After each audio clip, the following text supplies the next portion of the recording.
Enquanto o pessoal vai entrando aí, você ainda tá ouvindo. Estamos aqui, gente, como todo mundo, ouvindo as barbaridades da reunião do dia 22 de abril. Tô aqui, ouvindo as barbaridades, esperando Vilma Reis para começar essa live e a gente assistindo a...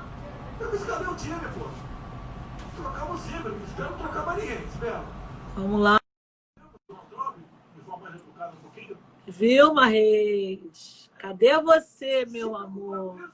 Venha, minha líder.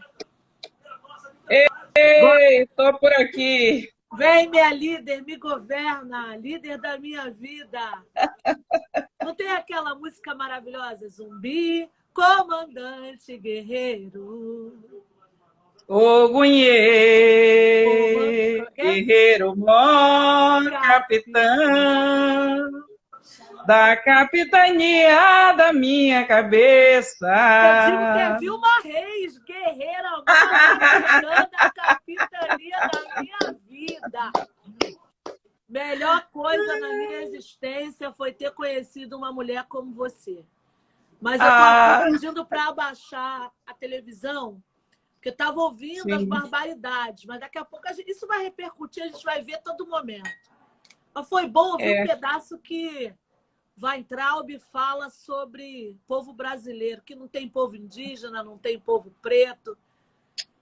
Ai, ai, ai. Nada que a gente não sabe, mas a gente é uma calamidade assim, mesmo. E falando com aquele asco, sabe? Que a gente sabe que eles têm de nós. Mas vamos trabalhar, porque a gente está aqui para te ouvir muito mais. Quero apresentar, até parece, né? Mas vou ter que apresentar, porque está aqui no roteiro. Tem que fazer bonito, né? Só dizer que você governa a gente, tá bom. Mas me orientar aqui, eu tenho que obedecer, né? Mas vamos falar de Vilma Reis. Bom, peraí. Vilma Maria dos Santos Reis. Mulher preta, baiana, de Salvador? De Salvador. Eu morei no Recôncavo, mas eu sou de Salvador. Eu sou de Marechal Rondon. Defensora ferrenha dos direitos humanos, dos direitos LGBTQI+. Mulher poderosa que foi a primeira ouvidora geral negra. Então, tem que falar isso. Eu, na verdade, eu fui a terceira, viu? A segunda eleita. A segunda ouvidora geral. Cumpri geral 2 mandatos. Da Bahia. É por isso que a gente frisou assim, o negra da Bahia. Só isso, né? E também foi pré-candidata aí, pleiteando disputar aí a prefeitura da cidade de Salvador, né? Uma batalha. Falar um pouquinho disso. Mas antes de começar, Vilma, eu queria ler um trecho desse livro aqui, que é do Círculo Palmarino, dela, ó, sobre com o texto dela. A maravilhosa Lélia Gonzalez. Nosso empenho, portanto, se dá no sentido de que a sociedade brasileira, ao refletir sobre a situação do segmento negro que dela faz parte, daí a importância de ocupar todos os espaços possíveis para que isso suceda, possa voltar-se sobre si mesma e reconhecer nas suas contradições internas as profundas desigualdades raciais que a caracterizam.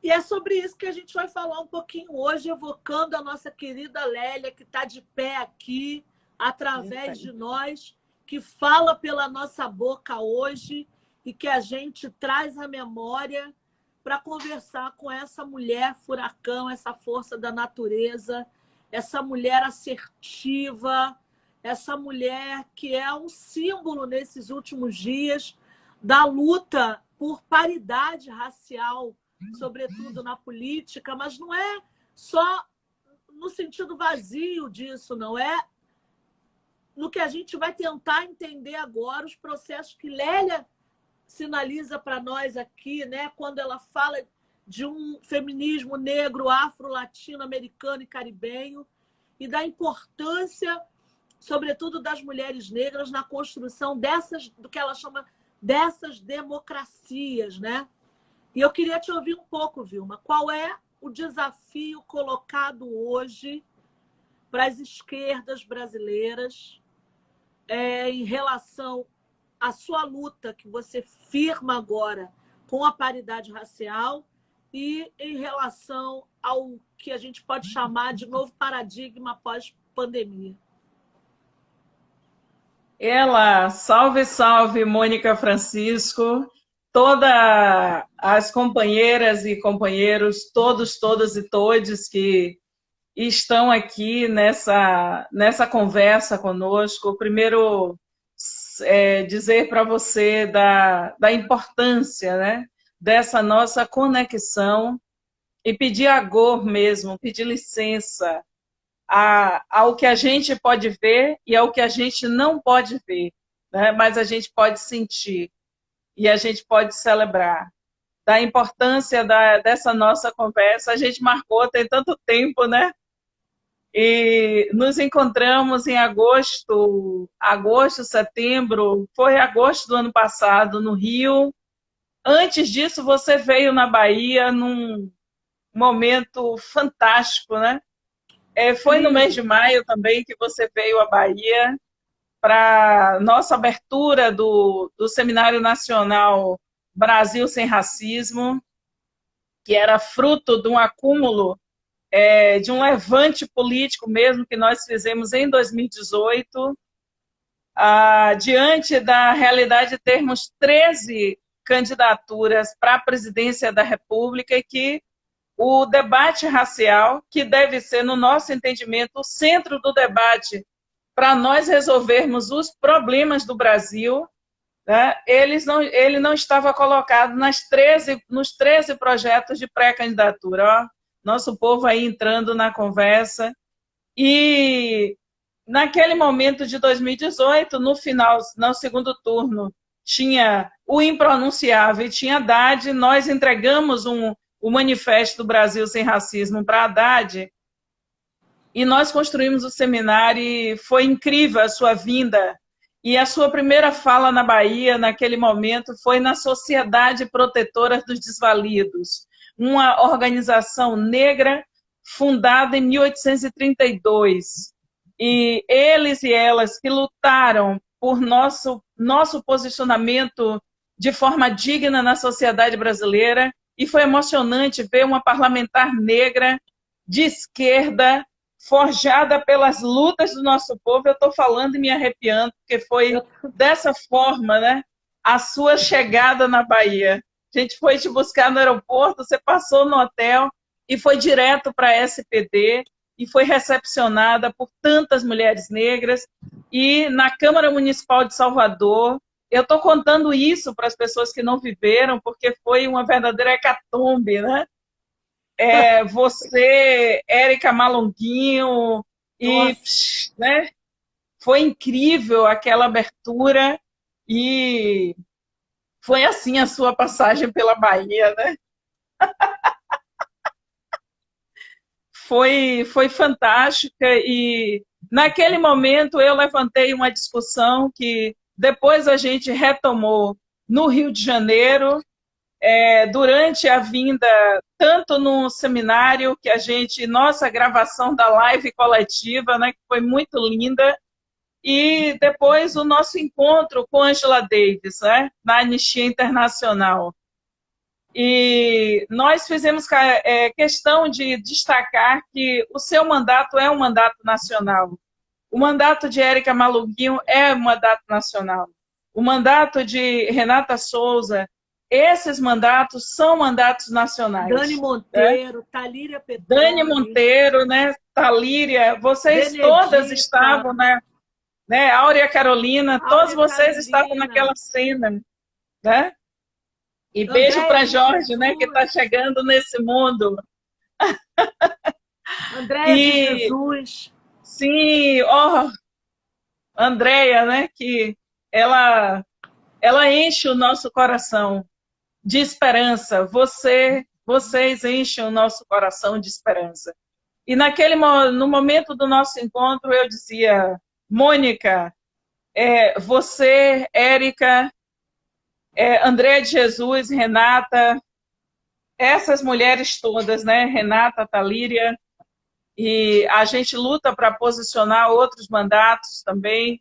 Os mandatos de Benedita, que sempre foram mandatos nacionais, né? Onde Benedita tivesse, a gente entendia, bom, tem uma mulher negra no Congresso Nacional, então ela nos representa. Essa xícara aqui eu ganhei no dia da live coletiva, viu, Mônica? Linda! Linda! Então, essa experiência que nós levantamos em Salvador, desde o dia 2 de julho de 2019, de lançar uma pré-candidatura à Prefeitura de Salvador, uma cidade cujo poder, né, há uma ocupação colonial do poder em 471 anos, numa cidade com 85% de população negra. Nós nunca tivemos um mandatário ou uma mandatária negra eleita por nosso povo. O máximo que a gente teve em 1978 foi o professor Edivaldo Brito como prefeito colocado, né, chamado mandato biônico, durante a ditadura, e ali o governador Roberto Santos escolheu o professor Edivaldo Brito. Fora essa experiência, essa cidade de maioria negra, estou vendo aí Ruth Fiuza, estou vendo todas essas mulheres, né? Silvia Rita, estou vendo Josi Azeviche, todo mundo aí. Saudações, sejam bem chegadas aqui nessa roda da resistência, né? Com certeza a revolução será feminista e negra. Tá dizendo aí nossa publicitária potente, né? Essa mulher que criou, junto do nosso núcleo de comunicação, junto com Juliana Moraes, Juliana Dias, Pedro Caribé e André Santana, Ismael Silva, essas potências aí que criaram essas peças que foram para o Brasil inteiro. Nós falamos no dia 2 de julho, que é a maior data cívica da Bahia e que construiu e levou para um processo de independência do Brasil, sem tutela, sem dono, sem patrão. O movimento de mulheres negras, em 14 de março, você sabe, a gente fundou o Fórum Marielles, em Salvador, como resposta contundente à brutalidade colonial e militar, né? Nós construímos uma resposta contra um estado de milícia, né? Eles nos tiraram Marielle e nós restabelecemos Marielle enquanto força política, né? A presença de todas nós na cena política, que desafia a nova ciência política no Brasil, tem a ver com este dado. Em pleno Fórum Social Mundial, como uma face do horror, eles assassinaram brutalmente Marielle. Enquanto os movimentos sociais estavam todos concentrados em Salvador, eles nos tiraram fisicamente Marielle Franco. E nós resolvemos construir uma resposta à altura da brutalidade, para responder, né? Como nos diz Marilene Filinto, com toda a coragem. Quando a gente vê a brutalidade de um torturador no ombro da brutalidade de um capitalista, nós precisamos confrontar. E é isso que nós fizemos no dia 2 de julho. Nós lançamos o movimento Agora é Ela, por uma cidade de direitos, e nesses 10 meses de enfrentamento, nós construímos muita coisa.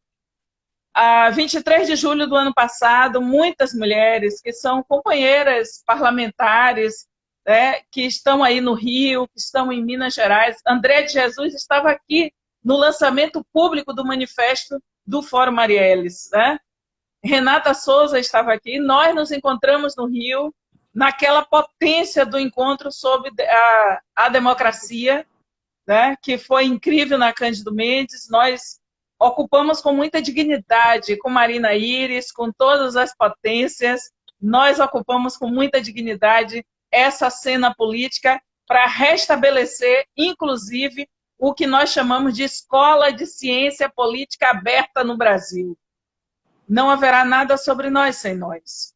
Então, essa postura, tá, dos mandatos que são nacionais, que pautam um projeto de sociedade, de poder que responde a toda a sociedade brasileira. A gente não quer fazer governos e gestões como são essas vergonhas que estão aí.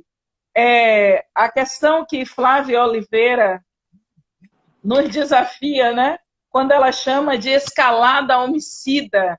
Né? Eu vi que você publicou na sua página, no seu perfil, aqui no Instagram, sobre a escalada homicida, né? De um governo que se sustenta enquanto o nosso sangue é derramado.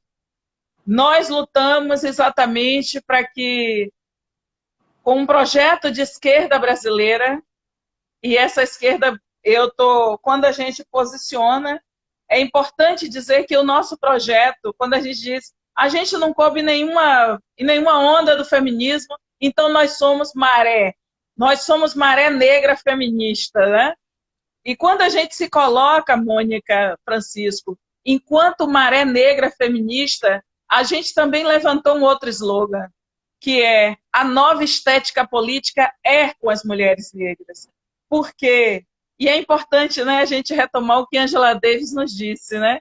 Não vamos nos importar quando falarem que nós somos raivosas. Como não sentir raiva quando nós somos obrigadas a ir ao cemitério enterrar nossa esperança? Né? Quando nós temos que esperar uma vida inteira para que aqueles e aquelas que são a nossa esperança sejam devolvidos, pelo menos para a gente ter direito de sepultar. E esse Brasil, que mantém as regras da colonização, não permite que a gente se levante e realmente faça o enfrentamento a essa situação. Então, a resposta que nós estamos construindo é de sermos candidatas nos cargos executivos, e nós temos o preparo, Mônica, Francisco, para concorrer nos cargos executivos, para termos as canetas que hoje é 22 de maio, quando começa a semana de celebração do 25, que é o Dia da Unidade Africana. Nós não queremos caneta, que é a caneta azul, a gente quer a caneta com as cores da unidade africana, com as cores da nossa resistência na diáspora. Não é à toa que eu estou entre esses dois quadros, Oxum e o Caboclo. Né? Eu estou entre esses dois quadros porque eu estou comunicando. Eu estou de branco porque hoje é sexta-feira e eu sou uma mulher de candomblé. Né? Então, nós somos aqui e nós somos duas mulheres negras convivendo num projeto de respeito, né? E a gente se levantando num projeto que é possível. Eita, Renilda aí se colocando, com certeza o feminicídio, né? Esse feminicídio político imposto que quer roubar a nossa possibilidade da gente se colocar. Então, o que a gente levantou em Salvador e que se nacionalizou pelo Brasil, no primeiro fórum que o primeiro seminário que o Fórum de Mulheres Negras do Nordeste chamou, entre 6 e 8 de fevereiro, já estava batendo 92 mulheres negras pré-candidatas. Depois que a gente lançou a pré-candidatura à Prefeitura de Salvador, no Partido dos Trabalhadores, salve, salve, Cleusa Juriti aí presente, pré-candidata no Cisal, aqui na Bahia, lá em Serrinha. Depois que a gente lançou a pré-candidatura majoritária, mulheres negras têm se levantado no Brasil inteiro com pré-candidaturas para o executivo. Por quê?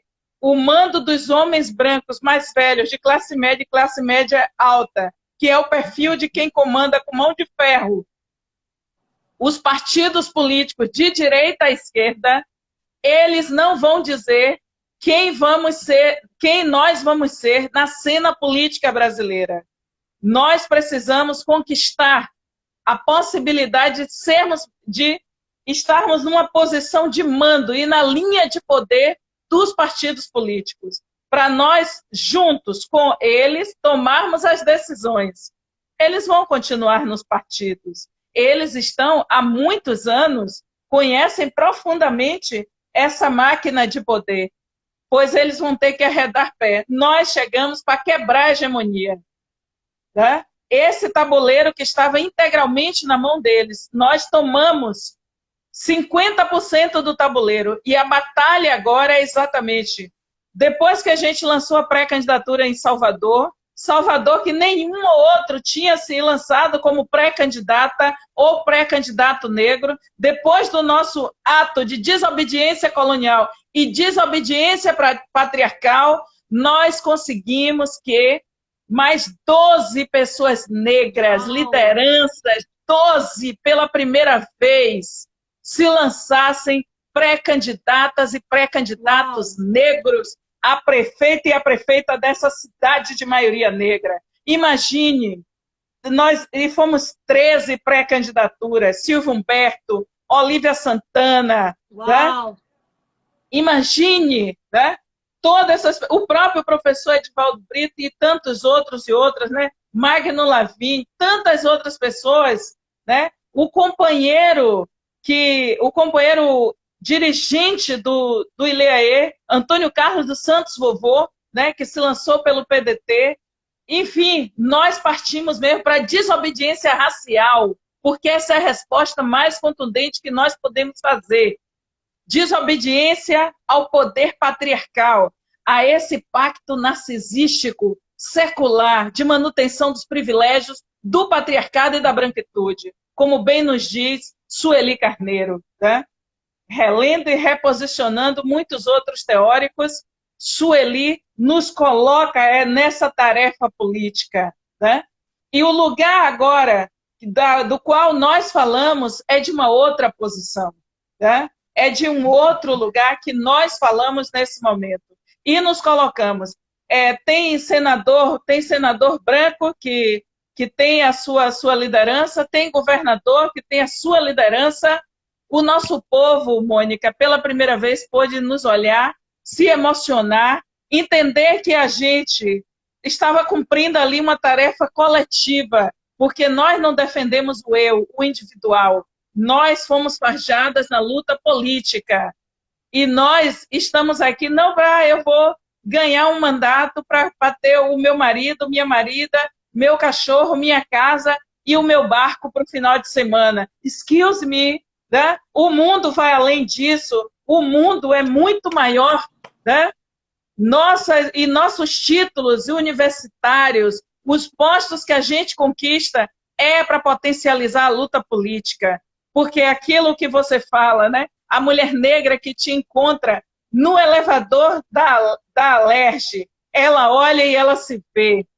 A mulher da limpeza que olha para você, você tem cabelo trançado, ela também, ela diz, Mônica sou eu sou Mônica, né? Eu sou porque nós somos, nossa irmã já nos dizia, né? Então é isso que está em jogo. A crise de representação que os homens brancos de esquerda estão vivendo e dizendo, olha, a gente vai ter que voltar para a base. A gente não vai ter que voltar para a base, porque da base a gente nunca saiu, né? Porque nós somos de lá, e nós somos desse de lá onde nosso povo se vê. Eu fui para a Festa da Boa Morte em Cachoeira, da Irmandade Secular, daquelas mulheres que desde 1820 comprou alforria para libertar nosso povo, né? Aquilo que está no que Leda Martins chamou de afrografias da memória, né? Essa potência que nós temos assistido. E na Festa da Boa Morte, que muita gente de Salvador lota a cidade de Cachoeira, a centenária e gloriosa cidade de Cachoeira, por onde passou Maria Filipa, por onde passaram todas, Salve, por onde Maria passou Filipa. Luísa Maim. Salve, Né? Luísa Maim. Então, em Cachoeira, na Festa da Boa Morte, agosto do ano passado, nosso povo, Mônica, parava, eu estou me arrepiando, porque o povo dizia, deixa eu tirar uma foto, as pessoas vinham tremendo assim, elas diziam, e a lágrima caindo, ela dizia, deixa eu tirar uma foto, porque eu sei que depois vai ser difícil, eu sei que depois não vai ser tão fácil chegar perto de você. E eu dizia, minha irmã, a diferença agora é essa, né? Nós não vamos, porque nós não vamos para outro lugar, nós não somos de outro lugar, né? Não tem um confronto entre nós, entre o asfalto e o morro. Não tem um confronto entre o centro abastado com todas as políticas e a periferia e o subúrbio, né? Nós somos dos mesmos lugares. E a gente vê Ialorixá, como eu vi nas ruas de Salvador, elas pedirem para as mais novas, minha filha, fala aí para ela, que eu quero falar com ela, que depois de tantos anos eu sinto vontade de votar. Isso eles não vão poder tirar da gente, né? Isso eles não têm, né? E nós estamos aqui, depois de carregar as carreiras deles todas nas costas, depois de nós sermos as secretárias, as que colou papel, as que saiu distribuindo santinho, a gente está aqui para dizer não haverá nada sobre nós sem nós. E a gente vai ter que repartir o poder. E o que a gente está falando de alternância política no Brasil não é um homem branco mais velho, de classe média e classe média alta, ficar no 5º, 6º, 7º mandato e, quando ele cansar, ser mandado para um tribunal de contas. E a transição, a alternância de poder na cabeça dele é pegar um branco mais novo e botar no lugar dele. Essa aí não é a alternância de poder que nós estamos falando. Sem as mulheres negras, o Brasil não vai. E sem as mulheres negras, a esquerda não vai mesmo. Porque o que nós colocamos na marcha de mulheres negras está valendo, está sobre a mesa, e a agenda da marcha de mulheres negras, ela é inegociável. Ela é inegociável. Desculpe, me alonguei, mas foi pela nossa causa. Tá? Diga, Mônica. O que eu faço? Eu não sei. Eu não sei o que eu faço, porque... a comadre está dizendo aqui, o poema, né, do nosso amigo Limeira. Por mais que te negue a história, eu não esqueço, meu povo. Se Palmares não existe mais, faremos Palmares de novo. Bom, a esquerda tem um discurso, e o seu discurso me lembra o que é recorrentemente falado, né, por setores da esquerda. Que primeiro vem a luta da classe trabalhadora, né, os desafios da sua emancipação, e a luta identitária viria em segundo lugar. Olhando a conjuntura, a partir desse mirante que é a pele preta, a existência feminina, negra, periférica, com tudo isso que você traz, com esses elementos ancestrais, com o que está colocado nessa conjuntura que você nos apresenta, de ressignificação, de retomada, olhando para quem é a classe trabalhadora hoje, qual é o desafio nesse tempo para a reparação e para o entendimento de que essa classe trabalhadora que precisa ser emancipada, que está expropriada, que está na fila da Caixa Econômica, que está dependendo do auxílio emergencial, que compõe um contingente de 97 milhões de pessoas que acessaram, tentaram se cadastrar para receber o auxílio emergencial, que só mais 51 milhões conseguiram, pouco mais de 30 não vão receber. Como é que a gente explica para essas pessoas esse novo contexto, essa nova conjuntura da qual você está falando, a partir desses pilares do marxismo clássico, que é a emancipação da classe trabalhadora, que é a revolução, né, a partir de setores da burguesia? Como é que a gente explica, olhando para tudo isso, para a nossa realidade, para o dado concreto da vida real, dessa representatividade que você traz, para entender, né, de que luta identitária a gente está falando, de que classe trabalhadora a gente está falando e de qual emancipação a gente está falando nesse contexto? Perfeito, Mônica. A gente se emociona mesmo, e para a gente só vale se o coração disparar, se a gente sentir...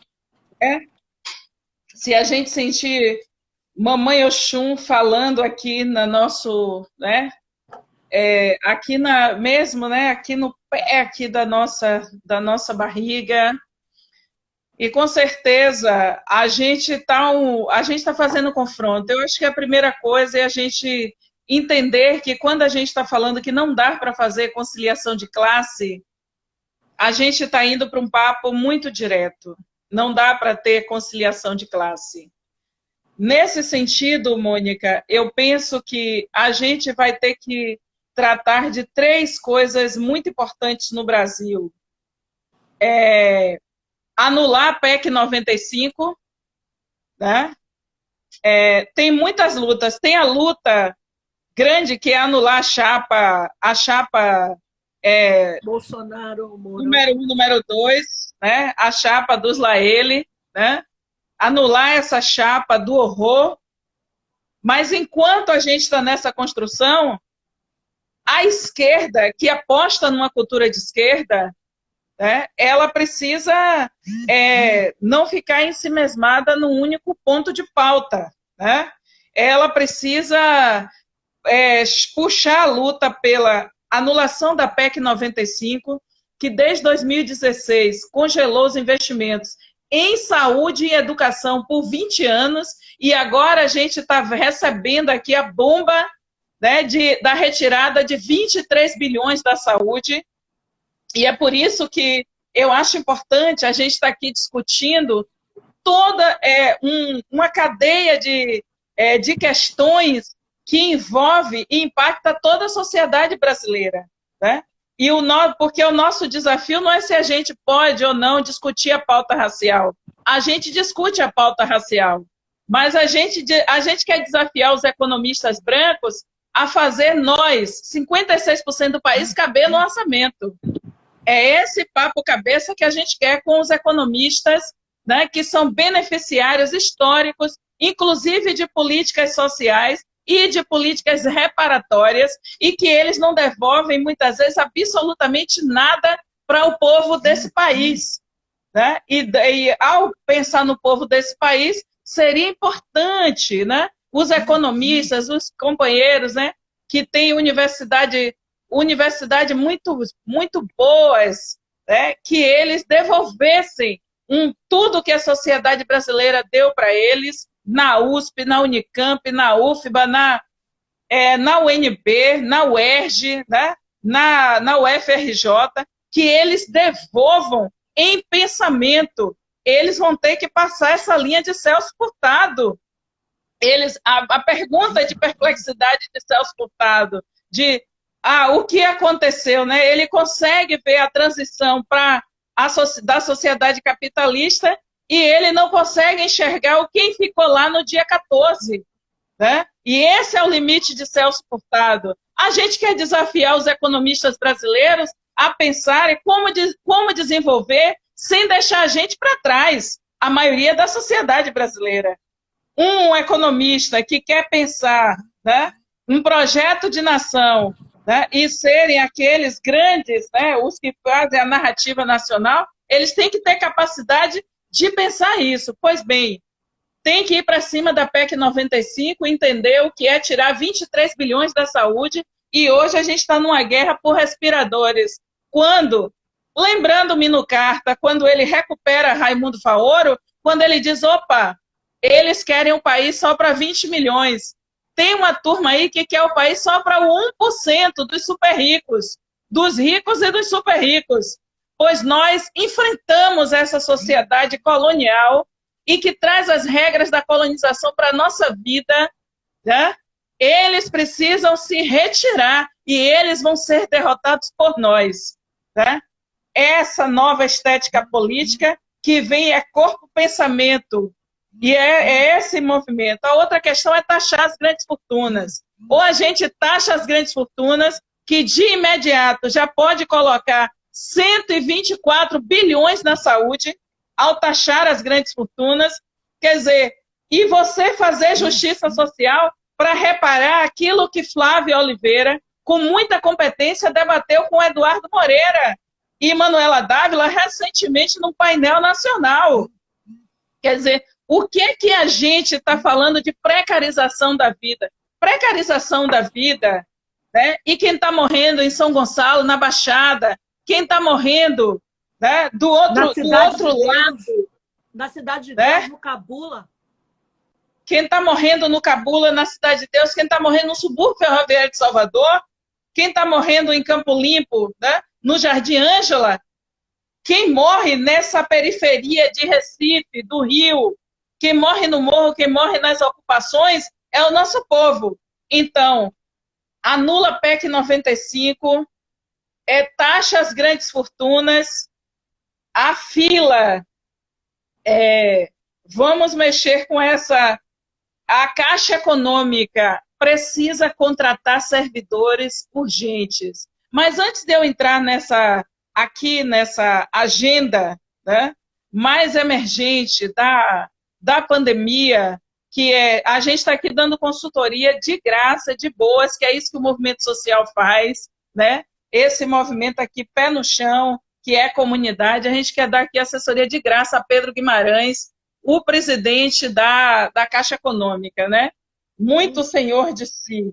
Totalmente. A gente quer dizer, Pedro Guimarães, olhe, contrate servidores para ter justiça social nesse país. Vocês que são contra, eles que são contra, eles querem tomar todo o dinheiro que é destinado ao povo, anular as políticas sociais para poder eles ficarem bem à vontade, para poder dar mais dinheiro ao 1% e ao sistema financeiro, ao capital,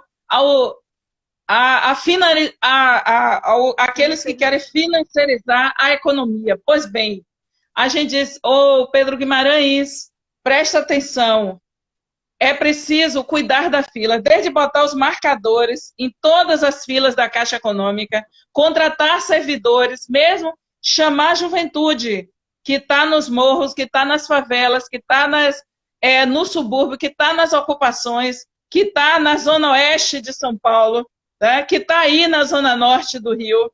Chama essa juventude toda injustiçada, que só recebe do Estado a bala, que não é perdida, é racialmente direcionada.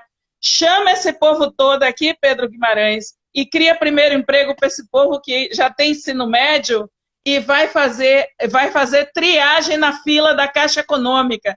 Porque se 36% de quem está na fila, né, não é para receber o auxílio, na hora que você faz triagem, você cria uma segunda fila. Exato. E as pessoas vão cuidar das outras demandas. Né? Isso é uma questão. Mas ainda nesses pilares que nós precisamos, Mônica, tem uma questão que para a gente, com certeza, é jovem negro vivo. E jovem negro vivo tem que ter direito ao primeiro trabalho. Né? E que não é negócio de carteira verde e amarela, essa patifaria. Né? Não é isso. A gente está falando em direitos. Então, a outra questão, que é o nosso pacto com a esquerda brasileira. Só vale a gente voltar para o Palácio do Planalto se colocar na conta 4 pilarezinhos que ontem eu já estava discutindo aí com a companheira Tainá e com Flávia Rios. Diga. Salve, Tainá de Paula. 138 operações policiais na Baixada Fluminense durante 60 dias de quarentena. De Florentino, do Fórum Grita Baixada, está falando aqui para gente. Ave Maria. Então, isso é daqui do pacto que a gente quer falar. Olha, não tem acordo com a gente voltar para o Palácio do Planalto se não for em fazer aquilo que né? Que Barney Sanders está falando nos Estados Unidos. Então, a gente está falando de um campo de reformistas. Sem você falar num programa central, nacional, de anistia a todos os jovens implicados no horror da guerra às drogas. É fundamental. Sem pensar num plano desse, não tem acordo. Sem fazer reforma agrária para distribuir, para a gente fazer justiça com a terra no Brasil. Sem demarcar as terras quilombolas. Sem demarcar as terras indígenas. Sem um plano de emergência. Né? A gente dizer assim, nos 100 primeiros dias, a gente vai encarar isso aqui. Tá? Para a gente não tem aliança, não tem pragmatismo, a gente não é da conciliação. Né? A gente aprendeu com Carlos Marighella faz muito tempo que só tem 2 classes. Então, o nosso povo não pode ter uma confusão de classe. E muitos brancos de esquerda têm confusão de classe. E é por isso que vão para o pragmatismo. E é por isso que vão para o chamado horror da ampla aliança. Tá? A gente não vai poder ir para a ampla aliança. Uma outra coisa é o seguinte...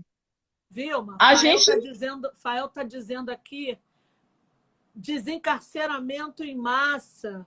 Sim, desencarceramento em massa. O plano de anistia aos jovens que estão encarcerados por conta da guerra às drogas. A gente está falando de 68% de todos que estão encarcerados no país. Né? Dos 812 mil que estão encarcerados no país. Tem que ter anistia. E tem que ter política para sair da prisão. E tem que ter política para sair do tráfico. Né? Isso aqui não é nenhuma ideia que veio do supercomunista, não. Quem está falando é Alexandre Ocasio-Cortez e Bernie Sanders. Né? Então, aqueles que gostam de imitar assim, vamos imitar essas coisas assim que a gente gosta. Né? Vamos imitar assim que a gente gosta. Então, a gente está falando de coisas que são possíveis de executar. O compromisso da gente com a esquerda top, né? Tem que desmilitarizar as polícias. Tem que desmilitarizar as polícias. Sem desmilitarizar, não tem aliança, não tem acordo. Porque nessa situação, imagine, foram quantas operações em 60 dias, Mônica Francisco? 138 operações. A Izzy Benevides está dizendo que 41% dos presos são provisórios. Imagine, você não sabe ainda a pena da pessoa e está lá para morrer. Né? Nessa situação da Covid, é para morrer. Né? E é 40% sem julgamento. É por isso que acordo com a gente, tem que ser ampla e restrita a todas as possibilidades ao sistema de justiça para fazer audiência de custódia. Né? Tem que fazer audiência de custódia e assim a gente só ter qualquer privação de liberdade no último, né? Depois de esgotar todos os recursos, aí a gente vai para a política de abolicionismo penal. Aí a gente vai derrotar a Lei 11.343/2006, que é a atual lei de drogas do país, que é uma lei para prender negros, para prender favelado, para prender quem está no morro, quem está no subúrbio, quem está na ocupação. Então, e sem a gente pensar numa reforma urbana de verdade, com respostas nos primeiros 200 dias do governo, então nós temos um plano do que é voltar para o Palácio do Planalto e do que é um setor muito mais à esquerda chegar ao Palácio do Planalto. Né? E também nos governos estaduais e nas prefeituras. Nas prefeituras você tem que mudar essas guardas municipais que se sentem verdadeiras destacamentos militares. Né? Então, você tem uma cultura que é toda de militarizar a sociedade. A gente vai precisar de um esforço profundo, né? Porque a gente não pode ter uma esquerda punitivista, uma esquerda que resolveu em muitos lugares construir respostas para dizer, direita, eu posso governar e construir soluções absolutamente conservadoras, vergonhosas, genocidas, né? Então, eu quis levantar essa questão, tem mais 3 aqui, mas a live, você que me convidou, eu não posso ser mal educada. Não, Vilma, eu quero que você termine de falar as 3, porque é por isso que a gente te chamou aqui. A gente chamou você aqui para a gente discutir o que é a presença das mulheres negras nos espaços de poder. A gente não está dizendo necessariamente nos espaços dos executivos, também, mas não só, nos espaços de poder que têm o poder da caneta, seja no judiciário, seja no executivo, seja no legislativo, seja nas grandes corporações, seja em qualquer lugar na sociedade em que essas mulheres, especificamente essas mulheres negras, possam fazer a diferença. Então, você está dizendo que essa presença nesses espaços de poder são espaços e presenças de radicalização. É impossível termos, né? Porque foi lá a minha pergunta, desse novo normal possível pós-pandêmico, olhando o que é a classe trabalhadora, olhando o que classicamente é aí categorizado como classe trabalhadora a partir de uma leitura marxista da sociedade, intrínseca aos partidos de esquerda, né?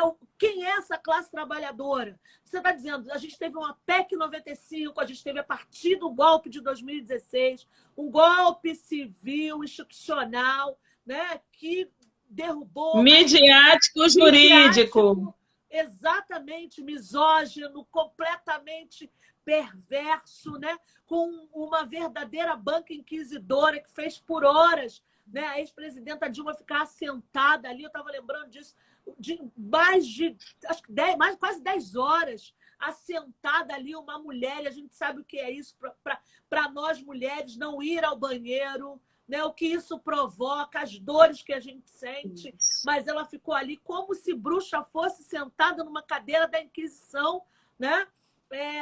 Durante, né, a era medieval. Então, assim, o que a gente está dizendo aqui é que nós precisamos radicalizar, mas quando a gente fala em radicalizar, a gente fala que a gente traz conosco a experiência, é isso que você está falando, né? Essa experiência racializada, porque a nossa pele é preta, a nossa existência é a partir desse lugar da negritude no mundo, né? Ancestralmente, que nos traz até aqui para isso, e é desse lugar, desse mirante, dessa experiência que é corpórea, que é transcendente, que é política, que é social, que é, sobretudo, econômica. Quando você traz a Caixa Econômica para esse lugar, na sua presidência, no alto da sua empáfia, porque é outro mundo, é como diz Weintraub, né? Que tem asco de nós, né? Tem nojo da gente. Gessé Souza está aí dizendo, escancarando, né, para a gente, elaborando o que são essas elites, as camadas médias, o que é a ralé brasileira, o que são as elites carcomidas, predatórias, expropriadoras, que odeiam os pobres e têm vergonha dos negros, como diz Leonardo Boff. É disso que a gente está dizendo. Então, eu acho que a gente trouxe você aqui para falar isso para a gente. Não que a gente não saiba, mas isso precisa ficar registrado na história. Essas lives têm que servir não como palanque, elas têm que servir como mirante. A gente está do alto do farol, direcionando o povo preto. É isso que você está falando. Não porque a gente é iluminado, muito pelo contrário, mas é que olhar a massa, olhar para essas caras pretas, e você falava isso, desse levante de mulheres negras, que lá atrás trouxe Jurema, trouxe Benedita, trouxe Antonieta de Barros, e que, né, trouxe Marielle Franco, e que trouxe todas essas outras mulheres, da qual eu faço parte desse coletivo mais contemporâneo, que você faz parte disso, desse processo, né, que teve tantas outras que você mencionou aí. Então, esse levante é um levante que vem carreando aí, né, todas essas experiências em si, nos seus corpos doloridos, hipertensos, diabéticos, né, com as síndromes do pânico, com os medos, com as noites insones, com os seus corações rasgados pelos amores perdidos, pela solidão, mas que ressignifica tudo isso e traz para a luta. Então, são essas pessoas que estão dizendo é preciso reorganizar a sociedade no mundo do novo normal, pós-pandêmico, que não é o mundo que está sendo elaborado pela CNN e pelos eurocentristas. É esse aqui, né, do dado concreto da vida real, que está na fila da Caixa Econômica, né, que está no Recôncavo, que está em Salvador. É isso que a gente quer ouvir. A gente trouxe aqui para você falar. E tem as outras questões, né, desse momento que escancarou essa precarização da nossa vida. Eu digo que a gente percebeu que a gestão pública nas cidades brasileiras ela acontece para 20% e o resto pega as migalhas ou não pega nada, né? Então, imagine, a gente se deu conta de 46 milhões de pessoas fora do sistema bancário. Fora do sistema bancário quer dizer muita coisa. 46 milhões é um quarto da população brasileira, né? Um quarto da população brasileira. A gente se deu conta de 5 milhões de pessoas sem documento, sem documentação. aquele corre-corre na porta da Receita Federal e que a gente vendo lá os brancos com seus bons empregos, né? E todos com medo daquela gente toda. Ai, a gente nunca viu isso aqui. De onde saíram essas pessoas? Nós estamos aqui. Nós somos as pessoas que limpamos o seu chão. Nós somos as pessoas ainda que fazemos a reciclagem para garantir a sustentabilidade ambiental nas cidades. Somos o povo que limpa a cidade, que carrega o peso nas centrais de abastecimento. Somos nós que trabalhamos e levantamos às 5 da manhã e realmente somos invisíveis, porque às 9 e às 10 da manhã a gente já está em algum lugar que o racismo nos colocou para a gente não ser vista. Então, o 1% e mais os 20% que recebe os seus 10, 20 mil reais, estava perplexo de onde saiu essa gente. A gente saiu da exclusão digital que se escancarou no país. A exclusão digital que se escancarou no país. A gente está nos 87 milhões que está correndo para receber a renda básica, porque o empobrecimento é esse aqui que nós temos, né? E quem era esse outro país com emprego bom, com direitos, com qualidade, que não sabia quem éramos nós, né? Essa é uma pergunta que eu reporto aos economistas, inclusive muitos do campo da esquerda. Como que eles não se fizeram essas perguntas? Como que eles pararam também na mesma estaca de Celso Furtado, né? Entendeu até ali e depois não entendeu. Você tem que fazer o esforço, como a Chembembe, ao fazer a necropolítica, ele transcendeu, sim, Michel Foucault. Michel Foucault entendeu o que é a gestão da morte, né? Mas onde é que Michel Foucault parou aqui nessa discussão?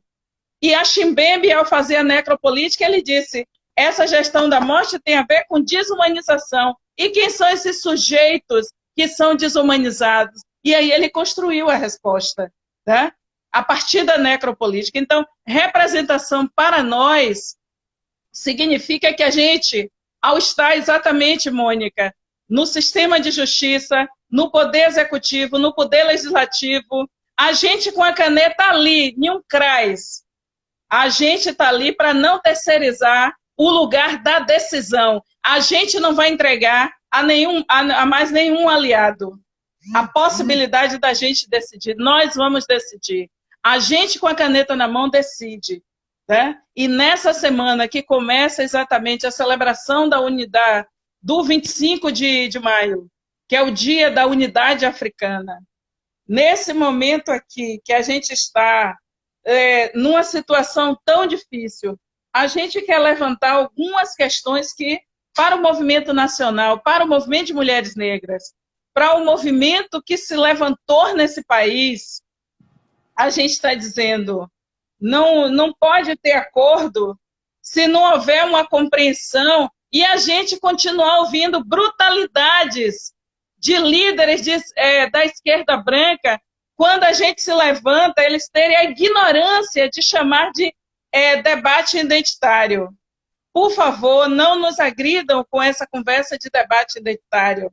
A gente está debatendo uma agenda de Brasil, né? A gente, nós, aqueles que são aquilo que, né, livros dos fundadores, daqueles que têm o direito à grande narrativa, nós mulheres negras, estamos aqui nessa disputa de narrativa e colocando um ponto de vista e dizendo, sem nós, o Brasil não vai, né?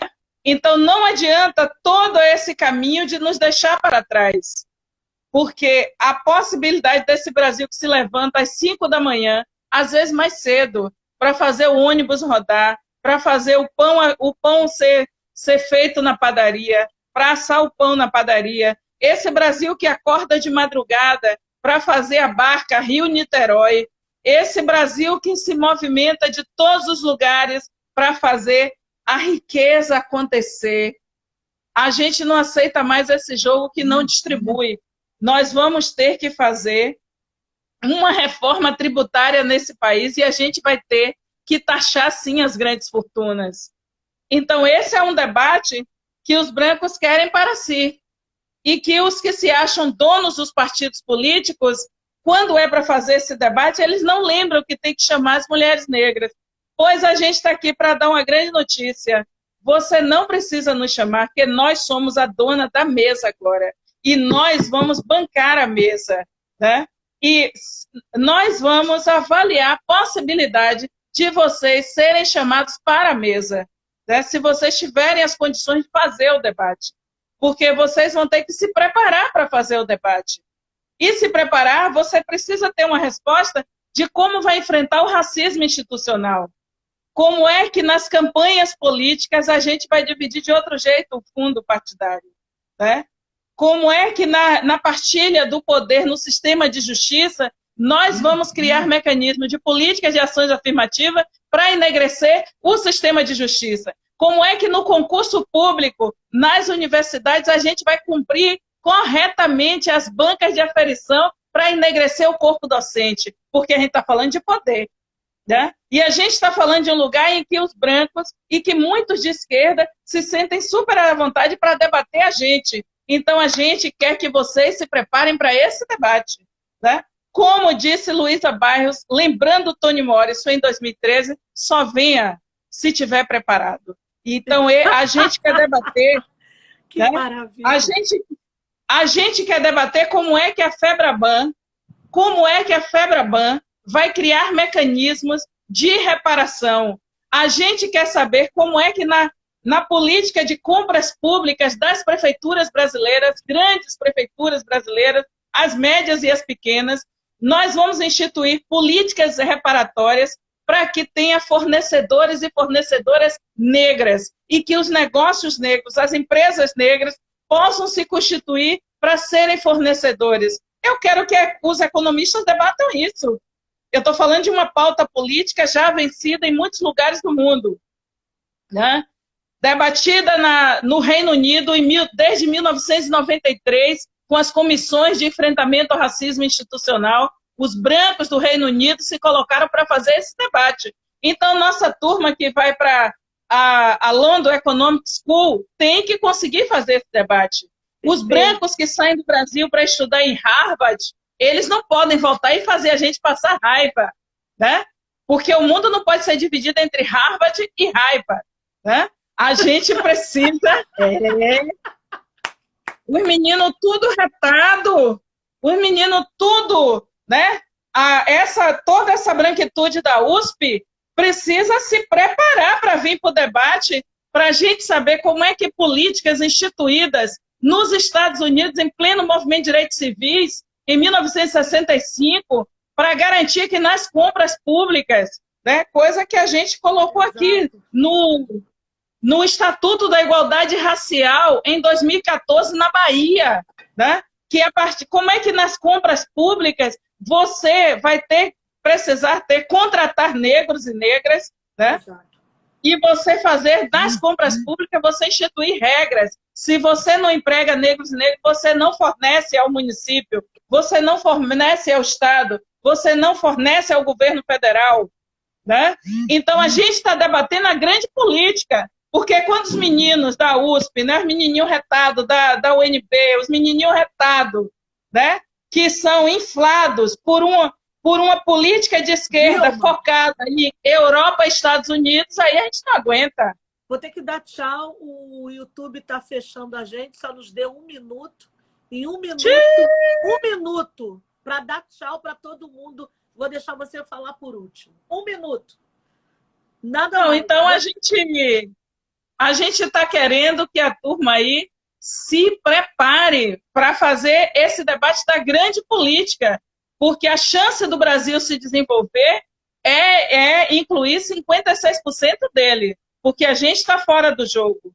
Então, quem são os grandes economistas? Quem são os players da política brasileira? Quem é que está com o tabuleiro e no comando dos partidos políticos que eles não conseguem pensar na grande política, somente nessa acusação leviana de que a gente está debatendo o identitário.